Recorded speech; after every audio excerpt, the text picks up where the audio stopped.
আমার নাস্তার প্লেট।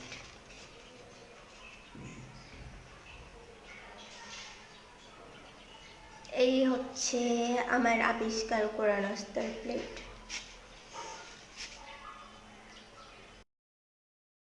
আসসালামু আলাইকুম everyone, welcome back to my another blog.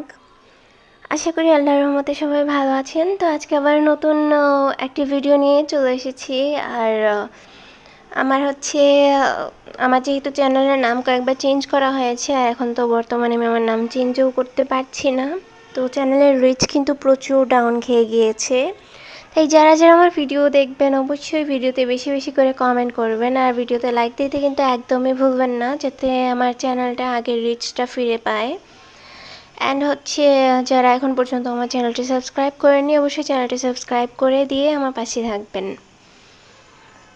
তো যাই হোক, কয়েকদিন পর, আর মনে হয় 5-6 দিন আছে, 5-6 দিন পর হচ্ছে নামটা চেঞ্জ করা যাবে। তো চিন্তা করতেছি হচ্ছে আগে যে নাম ছিল সেই নামটা আর ইউজ করব না। এখন হচ্ছে নতুন নাম দেব, আমি আমার নাম দিয়ে দেব শারমিন সাবা। আর এই নামটা দিলে কেমন হবে আপনারা অবশ্যই আমাকে কমেন্ট করে জানাবেন। আমার ফেসবুকেও কিন্তু ফেসবুক আইডিতে শারমিন সাবা নাম দেয়া আছে। তো যারা আমার সাথে কন্ট্যাক্ট করতে চান, আমার এই চ্যানেলের মধ্যে কিন্তু ফেসবুক লিঙ্কটা আমি অ্যাড করে দিয়েছি। আপনারা সেখান থেকে আমার সাথে কন্ট্যাক্ট করতে পারবেন বা আমার সাথে কথা বলতে পারবেন। তা আজকে দুপুরবেলা রান্না করছি, আর রান্না খুবই সিম্পল করছি আর কি। শুটকি ভুনা করব, যেটা আমার আম্মু শুটকি চাটনি বলে থাকেন। তো শুটকি ভুনা করব, আর হচ্ছে অনেকে এটাকে শুটকি ভর্তাও বলে। তো আমি সাথে হচ্ছে ডিম ভুনা করব বা ডিম রান্না করব হচ্ছে আলু দিয়ে। তো ডিম আর আলু আমি আগেই সিদ্ধ করে রেখে দিয়েছি। তো চিন্তা করলাম আগে শুটকিটা রান্না করে ফেলি, কারণ আমাদের এই বাসায় কিন্তু প্রচুর মাছি আসে, আর এই মাছির সাথে আমার প্রত্যেক দিন লড়াই করতে হয়। আমার যে বিছানা ঝাড়ার ঝাড়ু আছে, সেই ঝাড়ু দিয়ে আমি প্রচুর মাছি মারি। প্রত্যেক দিন মনে হয় 20-30টা মাছি আমার মারতেই হয়। তো জানি না এই 4 তলার উপর এত মাছি কেন আসে। নিচে হচ্ছে ময়লার বড় একটা ড্রাম রাখা হয়, তারপর আবার সাইডে ড্রেনও আছে, হয়তো বা এইসব কারণে। তো যাই হোক, এখানে আমি কিন্তু প্রচুর পেঁয়াজ, তারপর কাঁচামরিচ আর রসুনের কোয়া অ্যাড করেছি। দেন এখানে রসুন পেস্টও অ্যাড করেছি অল্প একটু। তারপর পানি দিয়ে এখন মশলাটা কষিয়ে নেব। আগে হচ্ছে গোল্ডেন ব্রাউন করে ভেজে নিয়েছিলাম, আর শুটকিটাও এখানে কিন্তু সাথে সাথে অ্যাড করে ভেজে নিয়েছি। তো শুটকিটার সাথে ভেজে নিলে স্মেলটা আরও ভালো আসে, এই জন্য হচ্ছে আগে শুটকিটা দিয়ে দিয়েছি। আমার আম্মু আবার হচ্ছে মশলাটা কষিয়ে তারপর শুটকিটা অ্যাড করেন। এখন আমি পানিও দিয়ে দিয়েছি, তারপর হচ্ছে গুঁড়া মশলা অ্যাড করব একে একে। আর এই শুটকি ভুনাটা যত বেশি ঝাল হয় তত বেশি খেতে ভালো লাগে। আমার হাজব্যান্ড তো আমার হাতে ফার্স্ট খেয়েছিলেন, আর খাওয়ার পর থেকে সে এটার ফ্যান হয়ে গেছে। একটু পর পর হচ্ছে এটাই খেতে চায়। একটু পর বলতে এই যে মানে আজকে যদি আমি হচ্ছে শুটকি ভুনাটা করছি, খাওয়া শেষ হলে সে কালকেও আবার শুটকি ভুনাটা খুঁজবে আমার কাছে, বলবে যে আছে নাকি। দেন এরকমই আর কি। তো তার এটা অনেক পছন্দ হয়েছে। তো অনেক সময় দেখা যায় যে বাজার করতে বললে সে সর্বপ্রথম আমার হাতে শুটকি ধরিয়ে দেয়, বলে এই যে শুটকি ভুনা করবা, আমি নিয়ে এসেছি। তো এরকম একটা অবস্থা। তো এখানে দেখতেই পাচ্ছেন শুটকি ভুনাটা কিন্তু হয়ে গিয়েছে। আর এটার স্মেল যে এত ভালো আসতেছিল যে বলে আর কি আপনাদেরকে বোঝাতে পারবো না। এখানে দেখলাম আমার বিল্লু হচ্ছে এখানে শুয়ে আছে, তো ওর নাম হচ্ছে রিও। ওইখানে বিন ব্যাগের যেই ছোটোটা থাকে ওইটার মধ্যে শুয়ে আছে আর কি। এখন আমি ডিমটা রান্না করব। আর আমি যে রিসেন্টলি প্রেস্টিজের ফ্রাই প্যানটা এনেছিলাম, এটাই আজকে ডিম রান্না করব। আর এটা রান্না করতে কিন্তু ভালোই লাগতেছে। তো হাজব্যান্ডরা বুঝতে চায় না, ওরা বলে যে এটা আছে তো এটা আবার কেন আনতে হবে, এই সেই অনেক কিছুই তো করাই আছে, তোমার আবার কেন ফ্রাই প্যান আনতে হবে, এরকম অনেক ধরনের কথা বলে। বাট ওরা বুঝে না যে সুন্দর জিনিসে রান্না করতেও কিন্তু অনেক ভালো লাগে, মনে শান্তি লাগে। আর আমার মনে হয় সব মেয়েদেরই হয়তো বা এরকম এই ফিলটা আসে, আর নতুন কিছুর মধ্যে রান্না করার মজাই আলাদা একদম। যাই হোক, আমি ভয়েস দিচ্ছিলাম, আর সেই সময়টা এই রাত এসে হচ্ছে আমার রুমের দরজা চাপিয়ে দিয়ে গেল। তো এরা তো হচ্ছে বসে খেলতেছে, আর হয়তো বা আমার ভয়েসে সে ডিস্টার্ব ফিল করছিল, যার কারণে চাপিয়ে দিয়ে গেল। তো বাচ্চাদের এইসব কাণ্ড দেখলে মাঝে মধ্যে হাসি পায়। এখন এখানে কিন্তু একে একে আমি গুঁড়া মশলাগুলি অ্যাড করে দিচ্ছি। আর আজকের ডিম রান্না করতে কিন্তু আমার অনেক ভালো লাগতেছে। আর এই ফ্রাই প্যানটাই কিন্তু রান্না করতে আসলে অনেক ভালো লাগতেছে, যেহেতু এটা বড় সড়ো, রান্না করতেও সুবিধা। তো রান্নাটা শেষ করে তারপর হচ্ছে আপনাদের সাথে আমি একটা জিনিস শেয়ার করব। আর আমার হাজব্যান্ড হচ্ছে আমাকে বিশ্বাসঘাতক বলছে, আমি তার সাথে নাকি বিশ্বাসঘাতকতা করেছি।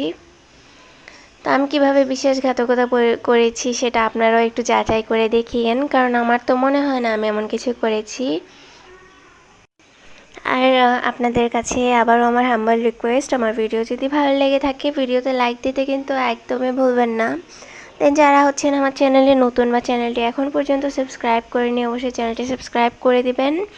আর হচ্ছে আমার হাজব্যান্ডের চ্যানেল শাওন অ্যান্ড সাবা, এটা সার্চ করলে কিন্তু আপনারা পেয়ে যাবেন, প্লাস আমার চ্যানেলের মধ্যে অ্যাড করা আছে।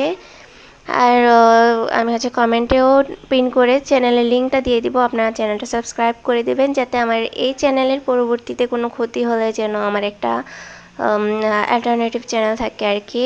আর হচ্ছে ওই চ্যানেলে আমি হচ্ছে খুব শীঘ্রই ভিডিও আপলোড দেওয়া শুরু করব, আমি কি আমার হাজব্যান্ডকে দিয়ে করাবো।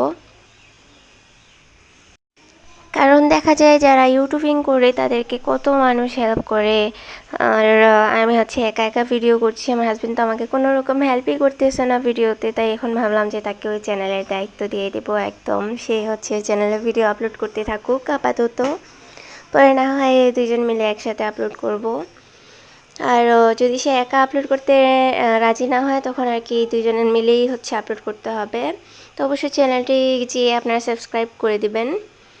এখানে আমার রান্না শেষ দেখতেই পাচ্ছেন, আর দেখেই কিন্তু অনেক লোভনীয় লাগতেছিল, আসলেই কিন্তু ডিম কারিটা অনেক মজা হয়েছিল।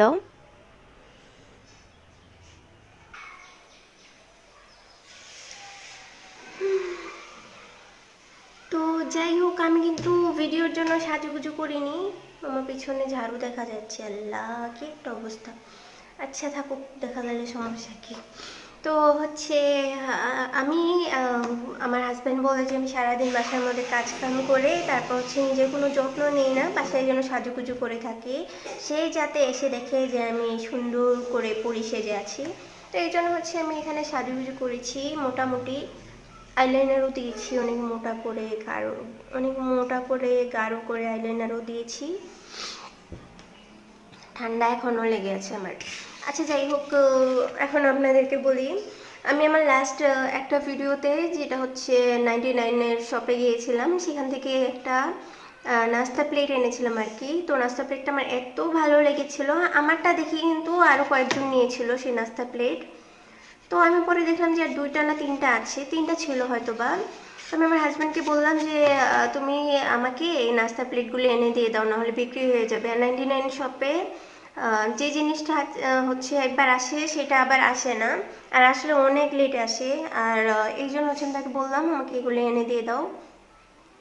আমার হাজব্যান্ড কি করলো, সে আমাকে ডিরেক্ট মুখের উপর না বলে দিয়েছে, বলে আমাদের বাসায় তো তেমন একটা গেস্ট আসে না, আর প্লাস বাসায় তো নাস্তার প্লেট আছে, ওই যে ক্যাট শেপের যে প্লেটগুলি এনেছিলাম, তো এগুলোর কথা সে বলতেছে যে এই নাস্তা প্লেটগুলি তো আছে, তো নতুন আর নাস্তা প্লেট এখন দরকার নেই, আর দরকার ছাড়া কিছু কেনার দরকার নেই। এখন বলেন কেমন লাগে। পরে আমি হচ্ছে তাকে এর একদিন পর, কারণ সাথে সাথে যদি বলি তাহলে তো সে আমাকে বিশ্বাস করবে না, তো একদিন পর হচ্ছে আমি তাকে বললাম যে আম্মুকে নাস্তার প্লেটের ফটো দিয়েছিলাম, আর প্লাস হচ্ছে তো আমি ভিডিও করার সময় হচ্ছে আম্মু আমাকে কল দিয়েছিল, কোনো মতে কলটা তাড়াতাড়ি কেটে ফেলেছি যেহেতু আমি ভিডিও করতেছি। এখন আমি আপনাদেরকে বলি, তো আমি হচ্ছে তাকে সাথে সাথে যদি বলি তাহলে তো সে আমার কথা বিশ্বাস করবে না, তো এই জন্য হচ্ছে একদিন পর আমি তাকে বললাম যে আম্মু ভিডিওতে দেখেছে, আর প্লাস হচ্ছে আমি আম্মুকে ফটো তুলে দিয়েছিলাম কী কী কিনেছি, তো সেখানে আম্মু নাস্তা প্লেটগুলি পছন্দ করেছে, তো তুমি নাস্তা প্লেটগুলি যা আছে দুইটা বা তিনটা চাই পাও নিয়ে এসো, আম্মু নিবে। এই কথা বলার পর সে তো ভাবলো যে শাশুড়ি বলছে, এখন এখানে আর কি না বলার তো কিছু নাই, সে ঠিক মতো সন্ধ্যার সময় সে অফিস থেকে আসার টাইমে নিয়ে আসলো। আসার পর আমি তাকে বলেছি যে আমি তো এটা ফাইজলামি করেছি, এটা আমি নেওয়ার জন্য বলছি, কারণ আমার কথা বলছিলাম তখন তো তুমি আমাকে কিনে দিচ্ছিলে না। তা এখন আম্মুর কথা বলছি, এখন তোমাকে কিনে দিতেই হয়েছে তোমার। তখন সে আমাকে বলতেছে আমি নাকি বিশ্বাসঘাতক, তার সাথে বিশ্বাসঘাতকতা করেছি।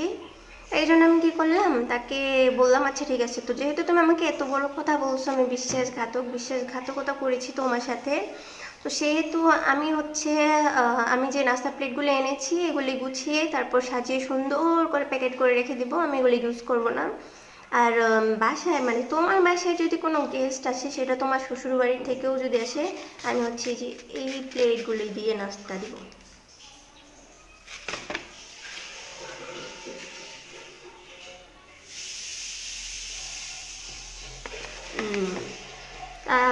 এখন হচ্ছে এগুলো তো আপনারা হয়তো বা চিনতেই পারছেন, এগুলো হচ্ছে এই যে কেকের সাথে আর মোয়ার প্যাকেটে পেয়েছি। যদি আমি নাস্তা সার্ভ করব, তাকে এই কথা বলেছি, পরে সে আমাকে বলতেছে যে ঠিক আছে তুমি এটাতেই সার্ভ করিও, আর এরপর নাস্তা যদি কিছু বাকি থাকে এটা সহ নিয়ে যেতে বলিও। তো যাই হোক, সে আমাকে কিনেও দিতে চায় না, আবার আমি এত সুন্দর একটা পদ্ধতি বলছি যে সস্তায় খাস্তা খাতে ভালো বুদ্ধি বলি নাই বলেন, এটা তো এই জিনিসটা হচ্ছে আমি ধুয়ে রেখে দিছি। এই জিনিসটা যদি আমি নাস্তা সার্ভ করি কাউকে, দেখতেও সুন্দর লাগবে, আর প্লাস অনেক সময় হচ্ছে গেস্টদের সাথে বাচ্চারা আসে, বাচ্চারা কিন্তু কাচের জিনিস ভেঙে ফেলে। সুন্দর বুদ্ধিটা দিছি, এটাতেও সে মন খারাপ করে পরে হচ্ছে চলে গেছে আমাকে এই কথা বলে যে নাস্তা দিও এটাতে, দেওয়ার পর বলবা এটার সাথে সাথে নিয়ে যেতে। ওকে, আমি যেহেতু এটা ধুয়ে রেখেছি, আমি নাস্তা এটাতেই সার্ভ করবো। সো আমি কিন্তু ক্যামেরা কনসিয়াস, আর হচ্ছে ক্যামেরার সামনে আমি এভাবে ইউজুয়ালি এসে কথা বলি না, তো যদি ভুল ত্রুটি হয়ে থাকে অবশ্যই ক্ষমা সুন্দর দৃষ্টিতে দেখবেন। আর এই যে নাস্তার প্লেটগুলি তো আর বাকি দুইটাই পেয়েছে সে, শপের মধ্যে দুইটাই নিয়ে এসেছে। দেখুন না কত সুন্দর দেখাচ্ছে, আর যে কেউ এর প্রেমে তো পড়েই যাবে, এত কিউট, আর প্লাস এই জিনিসগুলিতে কিছু সার্ভ করে রাখলে কত যে ভালো লাগে। আমি কিন্তু এই যে আগে যেটা এনেছিলাম এটাতে মাছ ভাজি করে রেখেছিলাম যেদিন নিয়ে এসেছি এর পরের দিন আর কি, আর অনেক ভালো লেগেছে আমার কাছে। তো যাই হোক, আজকের ভিডিও কিন্তু আর বড় করব না, এখানেই শেষ করে ফেলবো। তো সবাই ভালো থাকবেন, সুস্থ থাকবেন, দোয়া করি আমাদের জন্য দোয়া করবেন। আর হচ্ছে অবশ্যই ভালো লাগা ও মন্দ লাগা আপনাদের আমার সাথে কমেন্ট করে শেয়ার করবেন। তো আল্লাহ হাফেজ, আসসালামু আলাইকুম।